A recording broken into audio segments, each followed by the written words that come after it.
Laura, or Lo, as she's often called, is an ambitious journalist going through an emotionally difficult time. Having just witnessed a murder with her own eyes, she receives an assignment to cover a luxurious super yacht called Aurora Borealis, owned by Richard Bulmer. The cruise's purpose is to host a charity gala for a cancer foundation linked to Richard's wife, and Bulmer, who is terminally ill.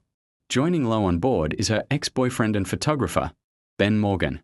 There are also other guests, high society figures, a doctor, the ship's crew, and more. On the first night, as Lo heads to dinner, she spots Ben walking toward a certain area and tries to avoid him. To escape the awkward encounter, she slips into cabin 10 for a moment. Inside, she finds a blonde woman wearing a hoodie. Lo apologizes for intruding and quickly leaves. No long interaction occurs.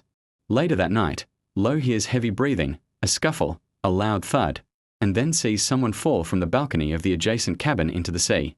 She clearly sees a body floating in the water. Panicking, she reports it to the ship's security. However, when checked, everyone on board is accounted for. No one is missing.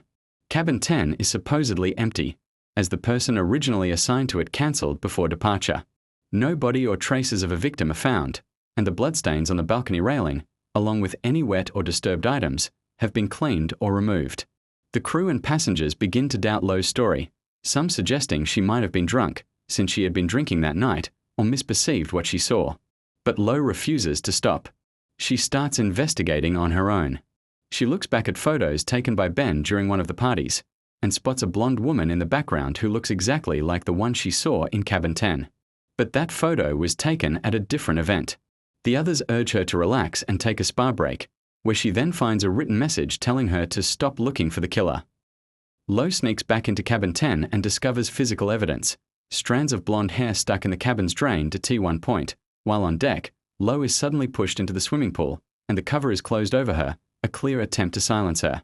Fortunately, she manages to escape alive. Later, the mysterious hooded woman reappears and warns Lo that if she keeps asking questions, he will kill her. Lo pulls down the woman's hood, and realizes this isn't the real and Bulmer, but someone who looks strikingly similar. Lo soon uncovers that Anne's prepared speech for the charity gala stated her intention to donate her entire fortune to charity. This becomes a powerful motive for someone to stop her. It is revealed that Anne has been replaced by a woman named Carrie, who is nearly identical in appearance. Carrie was recruited by Richard using technology and facial recognition software to find someone who resembled Anne. His plan was to make Carrie act as Anne long enough to sign over inheritance documents that would give him full control of Anne's assets. The real Anne had gone to cabin 10 and confronted Carrie, likely out of suspicion. In a panic, Richard killed and threw her body overboard. The entire incident was covered up, with the captain, ship's doctor, and several others conspiring to erase all traces and adjust the guest list so it appeared no one was missing.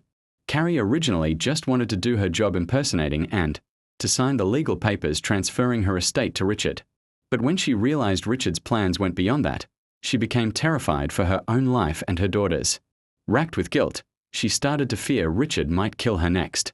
Ben, Lo's friend and photographer, eventually becomes convinced Lo is telling the truth and tries to help her, but is attacked by Dr. Mehta, the ship's doctor involved in the conspiracy, who uses a syringe or similar instrument to incapacitate him. Ben is badly injured and dies trying to protect Lo. Lo manages to escape the ship, swimming to shore through freezing water. Everyone assumes she couldn't have survived, but they are wrong. She makes her way to the charity gala where Anne's speech is to be read. Lo carries with her the original version of Anne's speech, written before the conspiracy began. At the gala, Lo steps onto the stage and begins reading the speech aloud, revealing Anne's intent to donate all her wealth to charity, thus exposing Richard's entire plot.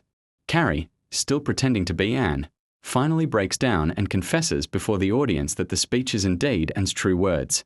Richard, realizing he's been exposed, panics.